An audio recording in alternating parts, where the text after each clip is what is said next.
Y de Zanoletti a Zanoletti, porque ahora llega su expediente Z, como siempre, pues no dejando títere con cabeza y, bueno, pues arriesgando, como debe ser, como es Zanoletti. Así que lo escuchamos muy atentamente y casi abrochamos el planeta Duna 701. Juanjo, cuando quieras.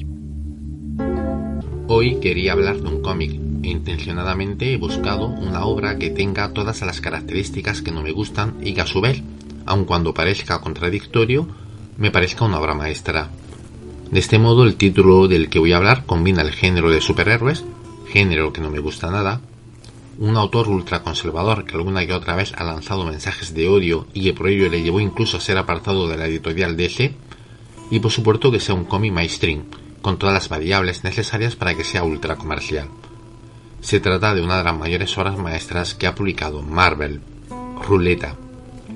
He aprovechado para releerlo y lo he hecho en su primera edición española, publicado por Planeta en 1984 dentro de su línea Forum y en el número 22 de la serie regular de Daredevil, que en su día tenía un precio de 80 pesetas. Hoy día se puede leer dentro de algún tomo recopilatorio de estos que publica Panini a un precio de 60 euros. Desde la primera página el autor muestra una gran calidad gráfica, narrativa y de guión, que irán mejorando las siguientes páginas. Voy a detenerme en esta página. Como se decía en los años 80, en el contexto cinematográfico, una buena película debe comenzar con un terremoto e ir a más. Esa premisa también es válida para el cómic y aquí se cumple. Y el autor solo necesita de una página. La página se fragmenta en 9 viñetas. 4 de ellas en la parte superior, que en el conjunto forman una sola acción, otra viñeta en el centro y 4 más en la parte inferior que ralentizan una nueva acción. En las 4 primeras viñetas vemos cómo las manos de Daredevil giran el cañón de un revólver, mientras una voz en off, que es la del protagonista, explica qué tipo de revólver es y deja caer la siguiente frase al respecto: solo hay una razón por la que se compra, vende o trafica en la isla de Manhattan. Si leemos entre líneas nos ha dado una pista: ese revólver se puede comprar sin muchos problemas. Una de las temáticas de Ruleta es la facilidad de conseguir armas legales en Estados Unidos, debate que sigue vigente en 2022 y que en Ruleta va a continuar extendiéndose de un modo natural. En la viñeta central, la más grande de todas y la que ocupa el centro de interés, el personaje encañona su propia cabeza. Y en las viñetas inferiores vemos como en 4 movimientos y en planos detalles el dedo índice aprieta el gatillo. La página acaba en un cliffhanger que solo se resolverá cuando la pasemos. El suspense no está en saber si muere o no el personaje. Es obvio que hasta el lector con menos neuronas sabe que los superhéroes no mueren. El suspense está en saber qué está sucediendo. El título ya nos lo ha resuelto. Un lector de ahora puede que no lo pille al momento, pero entonces en Estados Unidos, unos años antes, se había hecho popular una obra maestra cinematográfica llamada El Cazador, donde por primera vez se mostraba una secuencia donde los personajes jugaban a la ruleta rusa, que influiría en un montón de obras posteriores, como la presente, y el lector ya estaba familiarizado con ese juego. Daredevil se encuentra en una habitación de hospital junto a una cama donde está tumbado, sondado e inmóvil Bullseye, el mayor enemigo del personaje, y juega con él a la ruleta rusa. Primero se dispara a sí mismo y luego dispara al villano impedido. Vamos a explicar el contexto social político.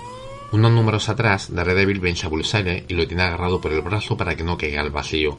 Sin embargo, el héroe se plantea que si lo entrega a la policía será ingresado en una institución mental y al poco tiempo saldrá libre, y continuará sus fechorías, de modo que abre la mano y lo deja caer.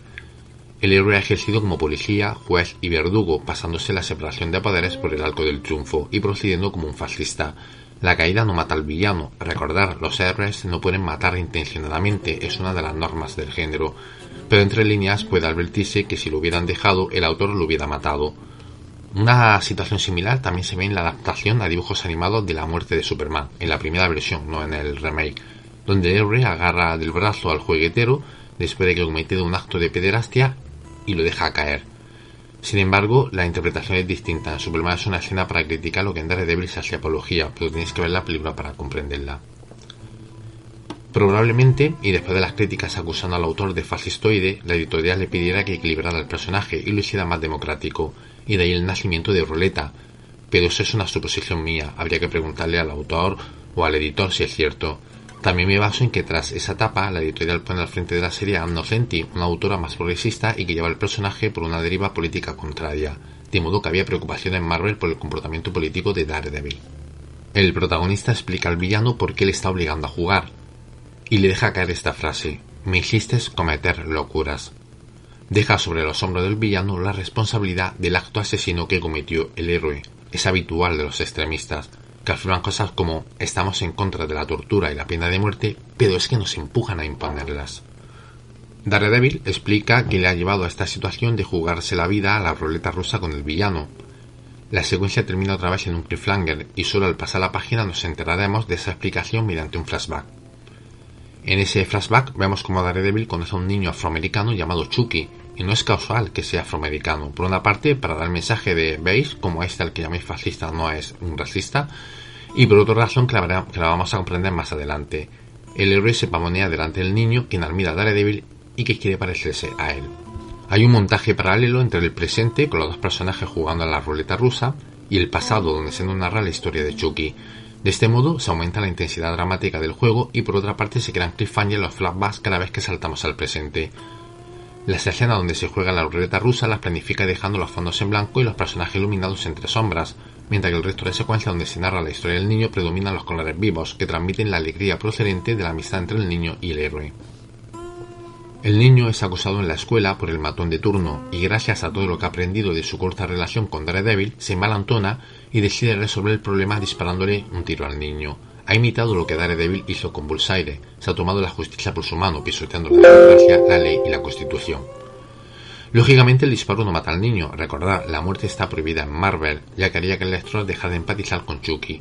Entre líneas ha advertido la facilidad que el niño tiene de hacerse con un arma de fuego, aun siendo menor de edad, que no se la coja a su padre, pero que nos dicen ese dato de que el padre tiene un arma, para que entendamos que el niño está familiarizado con las armas de fuego por culpa de la educación en su familia.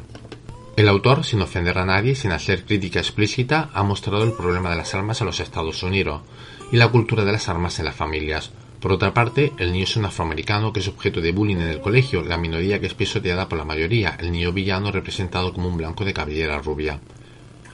El autor abre un segundo debate, y es el más importante. ¿Fue correcto lo que hizo Daredevil con Bullseye? ¿Es democrático la existencia de superhéroes? Si Daredevil, Superman o Batman pueden tomarse la justicia por su mano y además con el aval del Estado, ¿por qué no se la puede tomar el vecino de enfrente? Este debate es el que plantea el protagonista al villano y del que reflexiona al respecto. Unos años después, Alan Moore va a plantear ese mismo debate en dos obras. En Watchmen, con una pregunta que resume todo el planteamiento, ¿quién vigila a los vigilantes?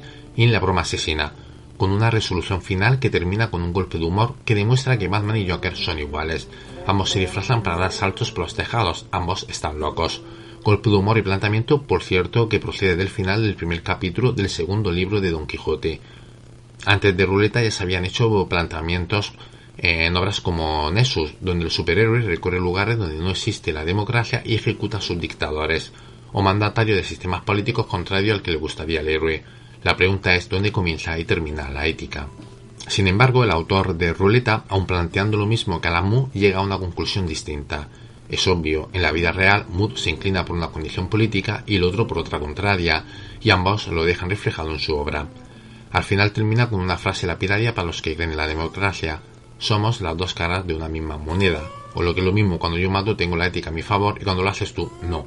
Lo que ha sucedido en todas las guerras: si yo mato, el derecho está a mi favor, si lo hace el contrincante es un terrorista. Los nazis fueron los primeros en llamar terroristas a todos aquellos que se defendían para justificar ante la población sus políticas de exterminio. Daredevil y Bullseye, aunque sus comportamientos son iguales, dos locos que se ocultan detrás de una máscara para matar, pero que en verdad son distintos según el autor. Uno tiene la ética a su favor y el otro no. El autor termina la historia justificando ese asesinato sistemático que le gustaría aplicar al personaje, aunque reconoce sus errores y responsabilidad en la influencia que ha tenido sobre el niño, de modo que la reflexión final es ambigua. Es el lector quien deberá poner la conclusión final. El autor no puede hacerla, que Marvel no le dejaría. No importa si estamos de acuerdo o no con el contenido de Ruleta, pero es lo que le diferencia de un mal cómic de superhéroes. Ruleta tiene contenido, sus personajes tienen una psicología sobria y nada artificial, el tema hace reflexionar al lector, y también le hace dudar de sus principios.